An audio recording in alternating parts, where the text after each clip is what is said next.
Merci Seigneur, je te rends grâce. Je te remercie pour ce complément, cette prédication qui est donnée en deux parties et qui vont dans le même sens, afin que chacun de ceux qui écoutent, chaque personne qui va se connecter, qui va entendre ce message, va entrer dans une vie encore plus consacrée et va consacrer aussi elle-même l'endroit où elle vit. Merci Seigneur, je te les recommande. Je te prie dans la simplicité de la foi et de l'amour en Jésus-Christ, que rien ne vienne les perturber dans cette écoute et que, au contraire, ils soient attentifs, concentrés à ce que tu vas leur dire en esprit et de ce qu'ils vont réaliser, de ce qu'il y a encore peut-être des choses cachées qui sont chez eux et qui doivent être détruites afin de vivre dans une plus grande intimité avec toi et que tout soit agréable dans nos cœurs et dans nos maisons, à toi seul, Père. À toi seul, nous voulons plaire, amen, nous voulons plaire de tout notre cœur à celui qui est le Créateur et nous voulons plaire également par le lieu où nous vivons. Nous voulons plaire à notre Dieu, à notre tendre Père Céleste. Amen, il est tellement bon, tellement bon. Alléluia. Donc, Deutéronome, chapitre 7, verset 5. Vous renverserez leurs autels, vous briserez leurs statues, vous abattrez leurs idoles et vous brûlerez au feu leurs images taillées. Voilà que Dieu dit aussi dans Lévitique, chapitre 26, verset 1. Il ne fait pas dans le compromis, c'est direct. Vous ne vous ferez point d'idole. Vous ne vous élèverez ni image taillée, ni statue, et vous ne placerez dans votre pays aucune pierre ornée de figures pour vous prosterner devant elle, car je suis l'Éternel, votre Dieu. Voilà que Dieu avait donc interdit dans l'Ancienne Alliance. Vous savez que dans l'Ancienne Alliance, il y a des choses qui ont été accomplies en Jésus-Christ, mais il y a des choses qui sont toujours bonnes. Et une chose qui est encore bonne, c'est cela. Pourquoi Dieu avait-il interdit donc de mettre des statues et des images taillées? Parce que simplement, les hommes cherchaient un support pour prier. Ils cherchaient un support dans la nature, mais ils cherchaient un support en taillant l'arbre et en faisant de l'arbre une statue de femme ou une statue d'une effigie, d'une bête ou autre, parce qu'ils avaient besoin d'un support pour prier. Alors que la prière n'a besoin que d'un seul support invisible, la foi. Amen. Dites avec moi, la foi. La prière n'a besoin que de la foi. Donc, c'est pour cela que Dieu avait dit, mais non, arrêtez de faire des choses comme cela, parce que cela venait pour tenter l'homme de venir s'agenouiller et prier un autre Dieu, un faux Dieu que lui-même. Matthieu chapitre 21, verset 22, j'aime ce verset. Tout ce que vous demandez, tout ce que vous demanderez, avec foi, par la prière, vous le recevrez. Ça, c'est la nouvelle alliance. Ça, c'est la grâce. Donc, ne cherchons pas un objet, quelque chose qui attire l'œil, mais cherchons Dieu avec foi. Cherchons Dieu avec foi, avec un cœur simple, un cœur ouvert, un cœur humble. Je me souviens, mes amis, lorsque, juste avant que je donne ma vie à Jésus-Christ, que je comprenne qu'il m'a sauvée par amour et que je suis pardonnée de tout péché. Je cherchais Dieu et j'étais en train de chercher. Je me suis tournée, vers un monsieur, vous savez, qui est assez gros, avec un gros ventre, voilà, que certains vénèrent particulièrement en Inde. Et donc, je commençais à avoir 3-4 statues comme ça chez moi. Et je me disais, voilà, ça va apporter la paix. Ça va apporter la paix dans mon cœur, mais ça m'a rien apporté du tout. Ça ne m'a rien apporté du tout. Donc, il y a des choses que nous allons voir qui ne sont pas, qui sont des choses visibles, mais qui ne plaisent pas à celui qui nous donne le souffle de la vie. Il est d'ailleurs fort regrettable que dans certaines églises chrétiennes, de confession chrétienne, il y ait des statues d'hommes. Il y a même des statues à l'effigie de la maman de Jésus, et parce que tout cela va pousser à l'idolâtrie. L'homme cherche un support dans sa nature humaine. Il cherche à avoir une image devant lui parce que des fois il cherche Dieu, des fois il cherche pour avoir plus de force, pour avoir une guérison. Il y a ce besoin, j'ai déjà prêché là-dessus, ce besoin de surnaturel, ce besoin de spiritualité qui est en chaque homme, chaque femme et qui doit être étanché. Et donc voilà que dans certaines églises chrétiennes, il y a des statues et les hommes, les femmes viennent s'agenouiller devant, au lieu de prier le Dieu d'Israël, le seul Dieu que nous aimons et que nous devons adorer. C'est pour cela qu'il est écrit « Tu ne feras pas d'image taillée en vue de ne pas se prosterner devant elle ». C'est très important. Alors, vous allez me dire, oui, évangéliste, tu as toujours une petite statuette là à côté de toi. Oui, j'ai une petite sculpture. Certains en France la connaissent. C'est Jeanne d'Arc. C'est Jeanne d'Arc, mais je ne la vénère pas. Je ne suis pas là, Jeanne d'Arc, dans l'idolâtrie. Non, mais son histoire me rappelle que c'était une femme de foi. Elle a l'étendard. Amen, elle a l'étendard. Et puis, si elle n'avait pas été là, eh bien, tous les Français et les Françaises, on serait anglais. Oh zut, oh zut, moi je suis très heureuse d'être française. Et donc, il y a des hommes et des femmes qui sont passés dans notre histoire, qui ont marqué notre histoire, notre pays. Et cette femme fait partie aussi des femmes de foi. Son histoire était une histoire authentique. Sa rencontre avec Dieu était authentique. Et mais je n'en fais pas une idole. C'est juste pour me souvenir que oui, il y a sur cette terre aussi des femmes qui sont qui sont comme moi, amen, qui sont comme moi et qui sont des conquérantes et qui lèvent l'étendard de la foi pour dire que voilà, Dieu est avec nous. Et c'est simplement, donc il n'y a pas du tout d'idolâtrie, mais c'est dommage que l'image par exemple, de la mère de Jésus, est dans beaucoup d'églises chrétiennes, et ça, c'est pas anodin. Je vous assure que ça n'a pas été fait sans une arrière-pensée. Le diable sait ce qu'il fait. Il veut pousser l'homme et la femme dans l'idolâtrie. Tout ça pourquoi? Pour que l'homme et la femme s'agenouillent devant cette statue et puis commencent à avoir un désir de prière. Donc, mes amis, il est très important de faire attention aux objets qui entrent dans notre maison et dans un but, en tout cas dans un but spirituel. Il y a des fois des personnes qui vont en voyage, par exemple en Afrique, et qui reviennent avec des masques africains, et peu de semaines après, ils sont malades et ils savent pas pourquoi. Voilà, parce que souvent, ceux qui sont en Afrique, ceux qui trafiquent au niveau de ces masques, font des incantations et libèrent des malédictions.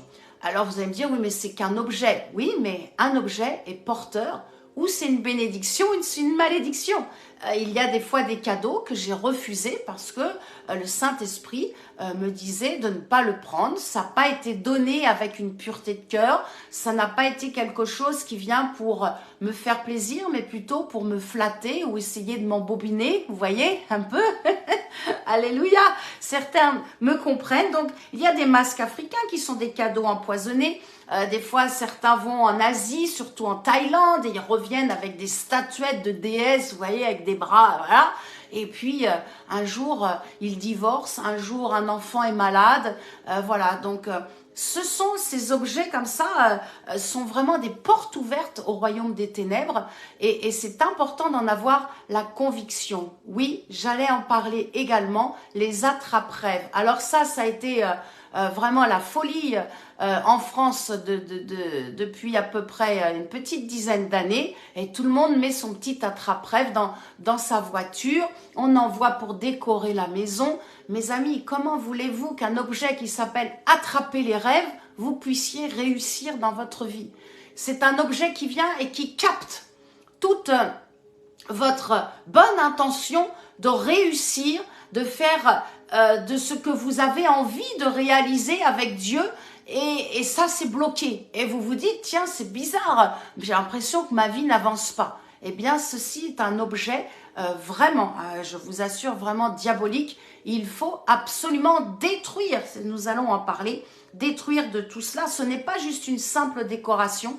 Ces objets sont des cadeaux empoisonnés. Il y en a même qui mettent sur leur commode, le meuble dans la maison, un petit diable rouge avec des petites cornes, une petite flèche. Je trouve ça, oh, il est trop mignon, il est trop mignon. Mince, quand même, c'est ce qui représente le diable, celui qui est méchant, qui est cruel. Donc, il faut aussi, bien sûr, apprendre, expliquer aux gens. Mais il faut aussi que nous, en tant que chrétiens, nous n'ayons pas de choses comme ça. Il faut les briser. Et il faut prier à chaque fois que vous le cassez, que ce soit une représentation d'un faux Dieu, que ce soit un attrape-rêve, que ce soit une sculpture africaine ou thaïlandaise ou autre, ce que vous voulez. Il faut casser, il faut brûler, il faut prier afin d'être libéré de toute malédiction. C'est très important. Et aussi, mes amis, de calmer l'irritation de Dieu. Parce que Dieu a dit quelque chose de très clair dans sa parole. Si nous ne le faisons pas, cela veut dire que nous sommes désobéissants et cela attriste le cœur de Dieu. Et quand le cœur de Dieu est attristé, sa miséricorde aussi s'éloigne. Alors, vous pouvez peut-être vous dire en cet instant, d'accord, je comprends, évangéliste, ce que tu me dis, mais comment je peux savoir chez moi si un objet est bon ou il est mauvais? Et ça, c'est très important. Mais vous allez voir, c'est tellement simple à comprendre. Comment c'est possible que dans ma maison, même moi, je suis chrétienne, née de nouveau, est-ce qu'il y a encore quelque chose qui déplaît à Dieu? Demandez au Saint-Esprit. Demandez aujourd'hui, lors de ce message, Saint-Esprit, est-ce qu'il y a quelque chose? Est-ce qu'il y a un objet? Est-ce qu'il y a une photo? Est-ce qu'il y a un tableau qui est dans ma maison? Un meuble, je ne sais pas. Est-ce qu'il y a quelque chose qui te déplaît? Et le Saint-Esprit vit en vous. Il va vous le révéler. Mais surtout, écoutez bien, c'est vraiment, je trouve, le point central de cette prédication.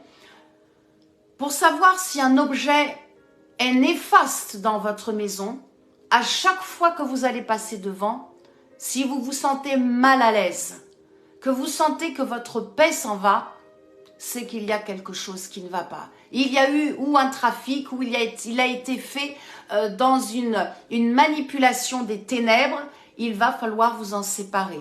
Mais si vous passez devant votre commode et que il y a, je sais pas moi, la photo peut-être de vos grands-parents que vous avez aimés, qui ne sont plus là, qui sont décédés, mais ils sont là et que vous êtes en paix, et il faut garder la photo. Moi, j'ai la photo de mon père est décédé, mais quand je passe devant la photo, je ne suis pas là en train de parler à mon père. On ne peut pas parler aux morts. Dieu nous dit déjà, il nous interdit de parler aux morts, parce qu'il sait très bien que si on commence à parler aux morts, nous allons parler aux démons. Les morts ne peuvent pas nous répondre. Peut-être je vais vous choquer aujourd'hui, mais les morts ne peuvent pas vous répondre. Ce n'est pas possible. Ils sont dans un lieu d'attente de la résurrection, de paix pour ceux qui croient en Jésus-Christ. Et puis, les autres, voilà, sont dans le séjour des morts, le Sheol, ou l'Hadès en hébreu et en grec, et ils attendent le jugement, et ils goûtent déjà au tourment. Donc, si vous commencez à parler, il y en a déjà même devant un cercueil, ils commencent déjà à parler aux morts, mais il est plus là, il est parti, la personne est décédée. Donc, si vous avez une photo de quelqu'un qui était de votre famille, qui est décédé, le but c'est pas d'en avoir non plus 50 dans la maison, Mais moi, j'ai une photo de mon père, voilà, ou quand j'étais avec lui toute petite, et je me souviens des bons moments que j'ai passés avec mon père. Mais je ne suis pas là en train de dire, oh papa, aide-moi, tu vois, le ministère, j'ai besoin d'être encouragée. Oh papa, si tu étais là. Non, non, je parle pas du tout. Ça, c'est très important, très, très, très important. Je vois encore des hommes et des serviteurs et des servantes de Dieu lors d'une inhumation qui sont en train de parler aux morts, quoi. Je me dis, waouh, comment c'est possible? Enfin bon, nous avançons tous, amen, nous avançons tous et nous grandissons de gloire en gloire. Donc, si vous avez accepté Jésus-Christ, le Saint-Esprit vit en vous, ne vous inquiétez pas, il va vous montrer. Il va vous montrer, peut-être il va envoyer le serviteur de Dieu qui va venir dans votre maison, qui va dire « Ah tiens, c'est nouveau ça, mais ça c'est quelque chose, c'est porteur. » Voilà, ou peut-être c'est vous-même, vous allez vous réveiller demain ou dans 2-3 jours et le Saint-Esprit va vous conduire dans un tiroir, d'une commode, d'un bureau et vous dites « Waouh, comment j'ai encore ça chez moi ?» Et vous allez trouver une médaille avec un signe astrologique ou vous allez trouver une médaille avec, allez, le beau visage de la maman de Jésus. Ou alors pire, peut-être c'était Saint Antoine ou alors Saint je ne sais trop quoi. Enfin voilà, toutes ces choses-là et il va falloir vous en libérer de toutes ces choses qui sont des marques de faux dieux et peut-être vous allez vous apercevoir que vous avez gardé peut-être des papiers qui aujourd'hui ne sont plus d'actualité dans votre vie ou des choses que vous avez écrites il y a longtemps ou des cartes postales, voilà, je ne sais trop quoi. Bref, tout ce qui est impur, tout ce qui est au niveau de l'impureté sexuelle, tout ça, il va falloir faire grand ménage et nettoyer votre maison. Donc, j'aimerais simplement vous dire que, évidemment, nous avons compris, un objet peut être bien sûr porteur d'une malédiction spirituelle qui est envoyée par le royaume des ténèbres. Mais attention, s'il vous plaît, soyez équilibrés aussi dans la foi.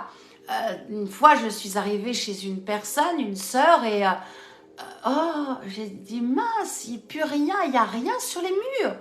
Pas un tableau, pas une photo, pas une décoration. Et je lui ai dit, mais pourquoi tu mets pas? Elle dit, non, moi je veux rien mettre comme ça, voilà, je suis sûre que ça plaît à Dieu. Non, Dieu est un Dieu d'équilibre. Dieu aime les décors, aime une lampe, aime une plante, un tableau, il aime les choses qui sont belles. Donc il faut embellir votre maison. Amen. Nous ne sommes pas là tout nus, nous avons des habits, nous embellissons. Voilà, nous les femmes, voilà, on va chez le coiffeur, on se maquille, voilà, on est ok, on peut rester naturel, mais voilà, si on peut s'embellir, faut pas s'en priver. Le principal, c'est de ne pas être maquillé à outrance ou vraiment on est défiguré. On voit des jeunes filles, d'ailleurs aujourd'hui, elles sont complètement défigurées par leur maquillage enfin bref, c'est un autre sujet. Mais bon, voilà, faites votre maison dans un équilibre.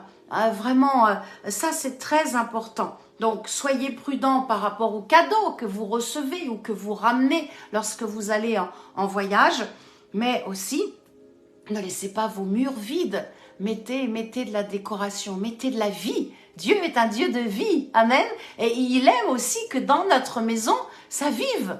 C'est pas juste une maison ou un appartement, comme sur les catalogues. Oh là, attention, faut surtout pas bouger. On se sent mal à l'aise d'ailleurs, chez les gens où on n'ose même pas rentrer. On se dit où est-ce qu'on va se mettre tellement tout est beau comme sur le catalogue, le magazine. Non, il faut vivre, mais aussi il faut mettre de l'ordre. Et je crois que sanctifier, c'est faire un bon grand coup de ménage dans le grenier. Des fois, on garde des choses de notre passé. Des photos, voilà, il faut évacuer, il faut déchirer, il faut brûler, et puis vous vous libérez en même temps de certains passages, certains temps de votre vie Et bien sûr, il faut se séparer de tout ce qui est impur, idolâtre et tout ce qui peut attrister le cœur de notre Père. Amen. C'est très important, tellement important. Allez voir dans votre garde-robe. Voilà, allez, je parle aux femmes un peu ce soir.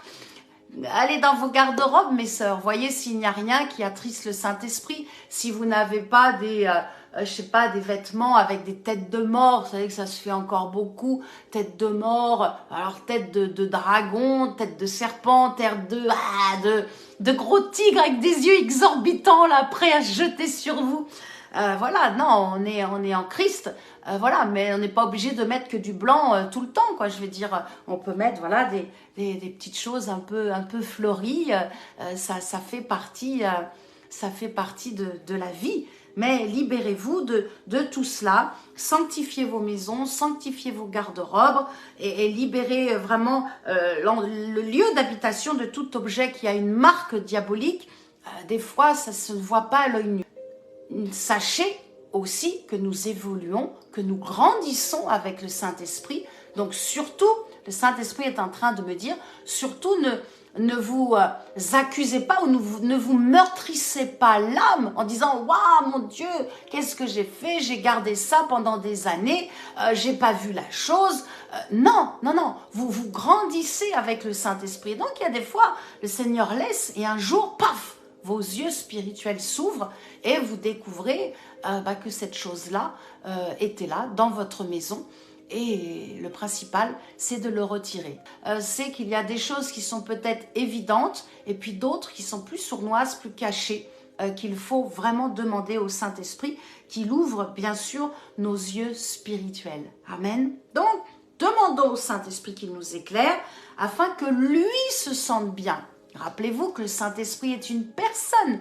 Et lorsque nous prions, lorsque nous l'adorons, eh bien, il faut qu'il vienne, qu'il se sente bien. S'il ne se sent pas bien, il partira. Il partira. Il n'est pas une colombe.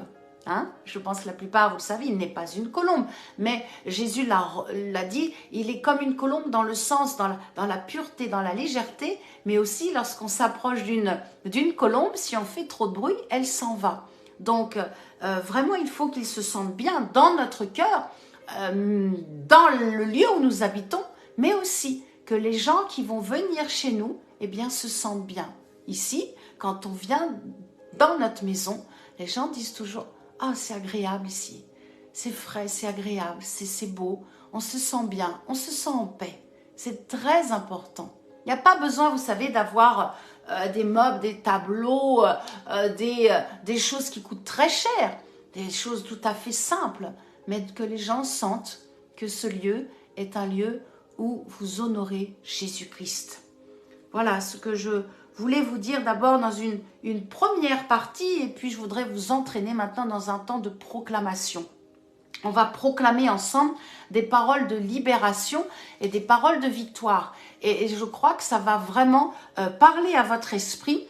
Et nous allons libérer aussi des paroles de renoncement. Vous êtes prêts? Amen. Des paroles de renoncement qui vont annuler aussi toute malédiction dans votre vie, qui vont annuler les ralentissements dans votre vie et aussi sur votre descendance, sur vos enfants ou les enfants de vos enfants. Et puis nous allons dénoncer aussi les pactes d'idolâtrie de nos ancêtres. Donc voilà, je vous invite à être concentrés avec moi. Si vous êtes d'accord avec moi, eh bien vous répétez cette proclamation qui, je vous assure, est inspirée. J'ai vu devant Dieu, voilà, peser les mots, c'est très important. Et puis, cela aussi va nous délivrer de tout lien, des petits liens qui restent, qui sont un peu résistants. Dans la proclamation, ils partent. Et puis, vous pourrez la partager à d'autres, à des amis, à des frères et sœurs en Christ. Et puis, si vous êtes, bien sûr, ministre de l'Évangile, je vous invite à surtout proclamer avec ceux que Dieu vous a confiés. Voilà, ces temps de proclamation, c'est très important. Seigneur Jésus-Christ, dites-le à voix haute, hein. Seigneur Jésus-Christ, je désire t'honorer et t'aimer. Je te demande pardon pour toute forme d'idolâtrie dans ma vie. pour toute forme d'idolâtrie dans mon lieu d'habitation. Aujourd'hui est un jour de bénédiction. Aujourd'hui est un jour de libération pour moi et ma descendance. Je me repens de toute forme d'idolâtrie, consciente ou inconsciente. Je me dégage de toute son influence au nom de Jésus-Christ. Dites-le, je me dégage de toute l'influence d'idolâtrie au nom de Jésus-Christ. Je renonce à me prosterner devant des faux dieux. Amen. Car couvert du sang de Jésus-Christ, je déclare appartenir au royaume du Dieu d'Israël, l'unique Dieu, le seul Dieu de ma vie. Amen. Le seul Dieu de ma vie. Je me libère de toute autorité. Allez, on y va, on proclame avec foi. Je me libère de tout nom qui me tiendrait encore esclave ou captive. Car je proclame que seul le nom de Jésus-Christ a autorité sur ma vie. Selon ce qu'ordonne Exode 20, versets 4 et 5. Amen. On s'appuie donc sur Exode 20, 4 et 5. Je renonce à avoir chez moi. Dites-le avec moi. Je renonce à avoir chez moi des statues, des sculptures, des images pieuses conçues dans un but d'idolâtrie, dans un but de vénération, représentant des saints ou des anges. Je refuse de me prosterner devant ces choses et je les condamne au nom de Jésus-Christ. Je m'engage à me séparer. Allez, je vous embarque dans les paroles d'engagement. Je m'engage à me séparer, à détruire, à brûler tout objet de littérature, toute médaille protectrice en ma possession, qui ont été un support de foi, ou un point de contact avec les ténèbres. Amen, je sens, il faut qu'on redise cela. Le Saint-Esprit est en train de vous parler. Dites avec moi, je m'engage à me séparer, à détruire, à brûler tout objet de littérature, donc des livres, des médailles protectrices en ma possession, qui ont été un support de foi ou un point de contact avec les ténèbres. Je m'engage à sanctifier ma maison. Amen. Mes vêtements et mon cœur. Allez, on le proclame. Je m'engage à sanctifier ma maison, mes vêtements, mon cœur. Je me délie au nom de Jésus-Christ. Oui, c'est possible. Déliez-vous vous-même. Je me délie au nom de Jésus-Christ de toute malédiction contractée par des prières de superstition. Et je brise les liens qui me rattachent à son pouvoir. Amen. On le redit encore une fois. Je brise les liens qui me rattachent à son pouvoir. Je renonce à toute prière aux morts. Et si je l'ai fait consciemment ou inconsciemment, j'en demande pardon à mon Père. Je condamne la falsification diabolique des apparitions et des contacts avec les morts. Je sens la libération du Saint-Esprit est en train de se faire dans certaines vies. Je réclame Encore un peu de proclamation. Je réclame pour moi et ma descendance. Aujourd'hui, amen. Je réclame pour moi et ma descendance. Aujourd'hui, maintenant. La libération totale des conséquences de l'idolâtrie faite par mes ancêtres ou par moi-même. Amen.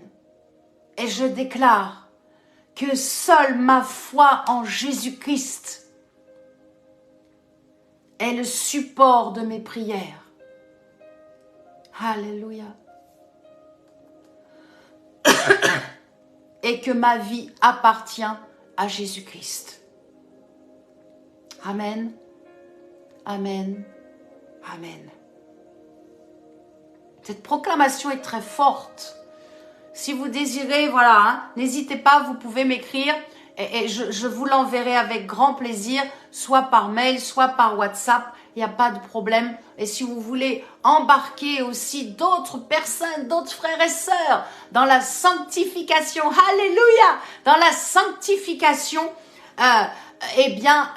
écrivez-moi, je vous enverrai donc ces proclamations. Voilà, vous pouvez les retrouver donc sur Facebook et puis en fin de semaine, je vais les mettre aussi sur YouTube.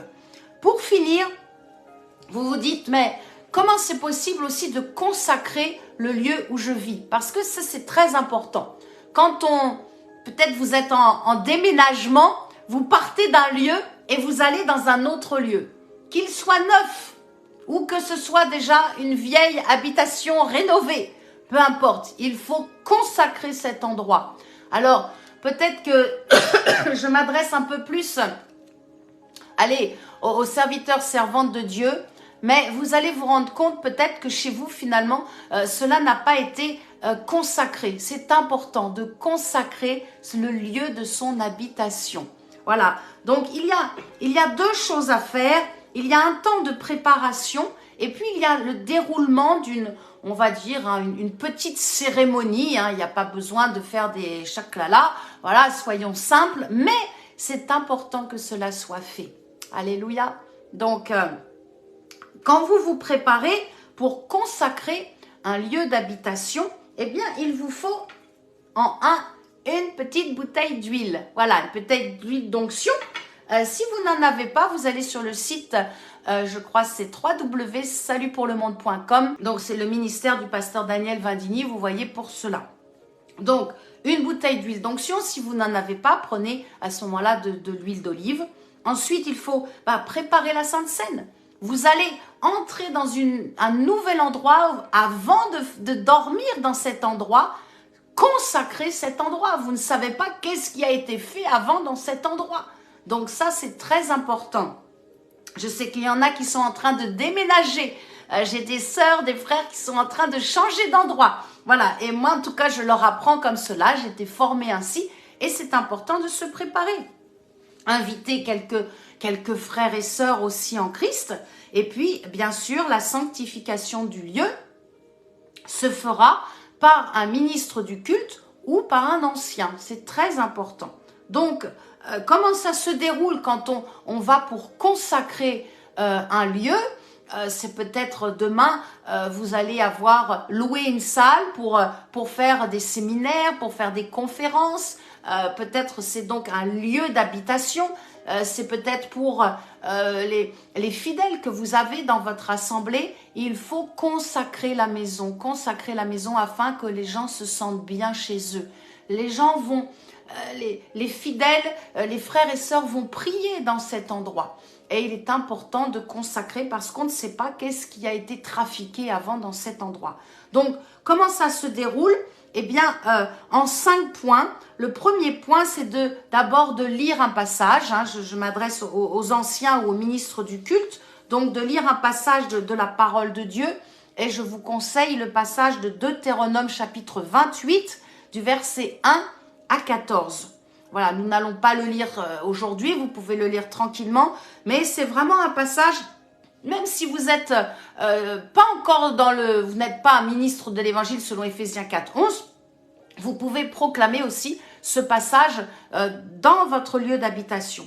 Ensuite, c'est important, et oui, il faut mettre l'huile sur les linteaux, des portes, des fenêtres, et il faut chasser. S'il y a des occupants, il faut les chasser. Si vous sentez une présence maléfique, il faut chasser cela. Peut-être avant, il y a peut-être quelqu'un qui s'est suicidé, peut-être quelqu'un s'est pendu, peut-être que quelqu'un a trafiqué, c'était un voyant, on ne sait pas. Donc, il faut chasser. Et le Saint-Esprit va vous montrer. Et il faut aller dans toutes les pièces. Il faut aller dans chaque pièce. Il faut prier. Et puis, mettez un peu l'huile aussi sur le sol, sur la terre. Si vous avez un petit jardin, vous allez sur la terre, vous sanctifiez tout cet espace que Dieu vous accorde, où vous allez vivre, où vous allez installer votre famille. C'est très important. Et vous demandez au Saint-Esprit, mets en lumière. Qu'est-ce qu'il y a qui n'est pas agréable? Et peut-être que vous allez voir que derrière un peu un endroit, il y a quelque chose, un papier qui se cache. Et là, il y avait une prière d'incantation, de malédiction. Vous la prenez, vous la déchirez, vous la brûlez et vous annulez. Dans le nom de Jésus-Christ, tout ce qui a été fait par le biais de cette prière. Ou peut-être, comme j'ai déjà parlé, c'est peut-être dans le sol, enfoui dans le sol. Ça se fait beaucoup dans la sorcellerie. Hein. On vient et on envoie des malédictions et on enfouit quelque chose dans le sol. Il faut donc lier, chasser les démons occupants.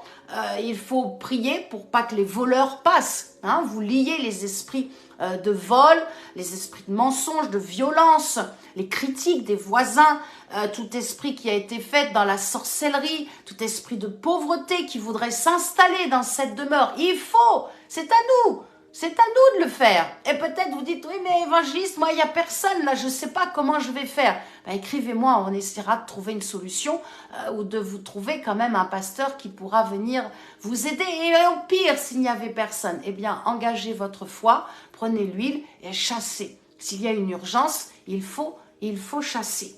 Voilà. Ensuite, eh bien, il faut prier.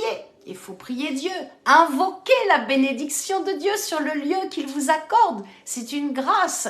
C'est une grâce d'avoir un lieu pour habiter, de ne pas dormir dans les rues, sur un carton, d'être dans un état de misère, de saleté, de rejet, de se sentir mal. Vous avez un lieu où vous pouvez mettre votre famille à l'abri et vivre vous-même dans la paix. Donc dire, Père, merci pour ta protection dans la maison, mais tout autour dans la maison. Quand je prie comme ça et que je pars en mission, je remercie Dieu pour sa protection sur la maison, dans le jardin, mais sur toute ma rue, sur tous mes voisins. J'interdis à l'ennemi de toucher à mes voisins, même s'ils ne sont pas dans le Seigneur. Si je prends mon autorité et par la foi, je veux proclamer la paix dans ma rue, pendant le temps où je vais servir Dieu. Et remercier Dieu pour les anges qu'il délègue de jour comme de nuit. Amen. Et de récupérer, de sanctifier ce lieu pour servir Jésus-Christ. Alléluia. Proclamer un climat de douceur, un climat de justice, un climat de paix, de joie. La bénédiction, quand des serviteurs, quand l'homme de Dieu vient dans la maison, j'aime que ça soit propre, qu'il se sente bien, qu'il vienne, qu'il s'installe, il prend son petit café, il est là, il est heureux de venir. La même chose, si demain je viens chez vous, c'est la même chose. Voilà, si ça sent pas bon, si on sait pas où se mettre parce que c'est pas propre, et puis si on voit des choses, voilà, on se dit, waouh, qu'est-ce qui se passe? Ça me rappelle une histoire. On avait été visiter j'étais avec une sœur et on allait visiter une sœur vraiment née de nouveau qui nous dit, je n'arrive pas à bien dormir, je sais pas ce qui se passe, j'ai besoin de prière. Voilà, donc on avait été la visiter et puis on arrive. Dès qu'on rentre dans son salon, je me suis tournée et j'ai vu un tableau, mais ça a été instantané. Le Saint-Esprit m'a dit, c'est ça, c'est par cet objet-là, par ce tableau, que ta sœur ne dort pas. Bon, on discute, on prend un petit thé, hein, voilà, ce sont les femmes. Et puis, à un moment donné, je lui dis, bon, écoute, ma sœur Clotilde, dis-moi un peu, ce tableau, c'était le tableau le visage d'une femme, pas très gai, bon voilà, le tableau n'était pas vilain, mais bon, il y avait vraiment quelque chose, c'était très net spirituellement qu'il y avait quelque chose qui portait la mort. Et je lui dis, écoute ma sœur, dis-moi un peu, l'histoire un peu de ce tableau, comment c'est venu jusqu'à toi. Et voilà que cette sœur me dit, oh, c'est toute une histoire ce tableau. Voilà que donc je devais me marier avec un homme quand j'étais très jeune. Et finalement, je n'ai pas pu me marier. Et d'ailleurs, c'est une femme qui m'a offert le jour voilà, où normalement les noces devaient se faire, m'a apporté ce tableau. Et puis bon, voilà, je l'ai gardé, je l'ai trouvé beau, je l'ai gardé. J'ai fait, ah, voilà une femme jalouse qui t'a donné un bon cadeau empoisonné. C'était vraiment porteur d'un esprit de mort et ça l'a poursuivi pendant des années et des années. Eh bien, mes amis, quand le Saint-Esprit met en éclairage un objet qui a été porteur voilà, de prière, d'incantation, de jalousie, de méchanceté, eh bien, nous avons pris le tableau, nous l'avons cassé, nous l'avons déchiré, voilà, et nous l'avons mis à la poubelle. Et bien sûr, nous avons prié. Et la sœur, vraiment, le soir même, m'a dit « Waouh, comment je me sens bien maintenant dans mon appartement. Vraiment, merci, merci d'être passé. » Voilà, c'est juste un témoignage, je donne toute la gloire à Dieu. Mais en préparant le message, je me suis rappelé cette histoire de cette sœur. Et vraiment, je prie vraiment que vous aussi, vous soyez utilisés. Que vous soyez utilisés afin d'entraîner la sanctification dans les lieux des membres de vos familles, mais aussi de vos frères et de vos sœurs en Christ. Alléluia, alléluia. Le Saint-Esprit est là.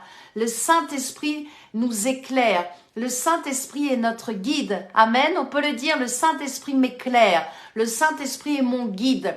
Mes yeux ne sont pas fermés. Amen. Dites-le avec moi. Mes yeux spirituels sont ouverts. Il n'y a pas de confusion. Alléluia. Mes yeux sont pour servir Jésus-Christ. Amen. Amen. Donc, une fois que voilà, vous avez lu un passage de la parole de Dieu, vous avez mis l'huile sur les linteaux des portes, des fenêtres, même sur la porte. Moi aussi, je mets même au niveau du verrou et des clés, je mets l'huile, voilà, pour dire aucune personne ne passe par ici. Et ensuite, vous chassez donc voilà tous les esprits mauvais. Vous priez Dieu, vous invoquez sa bénédiction. Et puis, bah, c'est bien de finir par un temps de proclamation et de faire une sainte scène. Voilà, moi j'aime bien, en tout cas, quand on est rentré dans cette maison, c'est une maison voilà, que Dieu m'a permis de faire construire. J'ai mis l'huile aux 4 fondations, lorsqu'il y avait la dalle, les 4 fondations. Peut-être vous êtes en train de bâtir, de construire votre maison. Eh bien, je vous invite à prendre l'huile d'onction et à mettre aux 4 coins vraiment de la dalle et de sanctifier les fondations et de prier pour que vraiment tous les artisans qui vont travailler à bâtir votre maison le fassent sérieusement, le fassent avec intelligence et grand sérieux. C'est très important ce que je vous dis, et sanctifier la terre. D'ailleurs, pour l'histoire du pigeon qui ne m'a pas fait peur, mais bon voilà, il faut aussi lier ce qui a été fait dans les ténèbres. J'ai versé l'huile, l'huile a coulé voilà, sur l'endroit du sol où il y avait la bête, et j'ai prié et lié toutes les incantations des ténèbres. Donc, il est important de finir par un temps de proclamation. Bon, je peux vous donner un exemple. Si vous voulez proclamer encore avec moi, on peut le faire. Et puis de finir par une sainte scène. Et ça, de le faire avant d'entrer dans la maison, avant de faire, je dirais, la première nuit dans la maison, c'est bien. Donc, si vous dormez déjà dans la maison depuis un petit bout de temps, faites-le, faites une sainte scène, priez, consacrez votre maison et demandez au Saint-Esprit qu'il vous montre s'il y a des endroits vraiment où vous devez insister dans la prière. Voilà, donc temps de proclamation, c'est de dire ma maison est bénie, amen. Là où vous vivez, on peut le dire, ma maison est bénie. La prospérité y est attirée, alléluia, alléluia. Chaque habitant de ce lieu est protégé par la puissance du sang de Jésus-Christ. Je mets l'huile d'onction Et je décrète la protection de Dieu sur ma maison, dans chaque pièce, sur les murs, sur les fondations, sur la terre. Je couvre toute ma demeure du sang de Jésus-Christ. Et je ferme, alléluia, Roma Sata Karama Sentin. C'est un exemple, hein. Je dis pas qu'il faut prier comme ça, c'est un peu un modèle. Je ferme l'accès aux méchants au nom de Jésus-Christ, car je veux protéger ma maison. Et je m'engage à parler avec vérité à ceux qui me visiteront. En Jésus-Christ, mon héritage se répand dans chaque pièce de ma demeure. Je consacre cet endroit pour servir et honorer Jésus. Dès maintenant, tout cet espace appartient au Saint-Esprit. Je bénis l'Éternel mon Dieu pour les conversions, alléluia, les guérisons, les délivrances qui seront faites dans mon lieu d'habitation, pour les enseignements qui seront donnés, pour les agapes qui seront partagés. Et je décrète que tout ce qui vit ici, dans mon lieu d'habitation, glorifie Jésus-Christ et Jésus-Christ seul. Amen. Voilà, c'est un modèle, hein. Je vous dis, voilà, donc, si vous avez le temps de le proclamer avec moi, faites-le. Si vous désirez, là aussi, un peu la procédure pour consacrer votre maison, écrivez-moi florence.rfcfrance@gmail.com ou sur le site www.rfcfrance.com. Je vous enverrai cela avec grand sérieux. Pour terminer, n'oublions pas le premier commandement de Jésus-Christ, Matthieu chapitre 22, verset 37. Tu aimeras le Seigneur, amen, tu aimeras le Seigneur, ton Dieu, de tout ton cœur, de toute ton âme, de toute ta pensée. Et voilà que Marc rajoute de toute ta force. Marc chapitre 12, verset 30. Et en plus, Luc, amen, ce prénom que j'aime bien aussi, Luc, chapitre 10, verset 27, rajoutera et tu l'aimeras aussi, ton Dieu comme ton prochain comme toi-même. Amen. Tu aimeras le Seigneur ton Dieu de tout ton cœur, de toute ton âme, de toute ta pensée, de toute ta force et tu aimeras ton prochain comme toi-même. Alors, mes amis, honorons Jésus-Christ, bien sûr, dans notre cœur, mais aussi honorons-le en renversant les autels et en sanctifiant l'endroit d'habitation que Dieu nous accorde ici sur cette terre. Amen.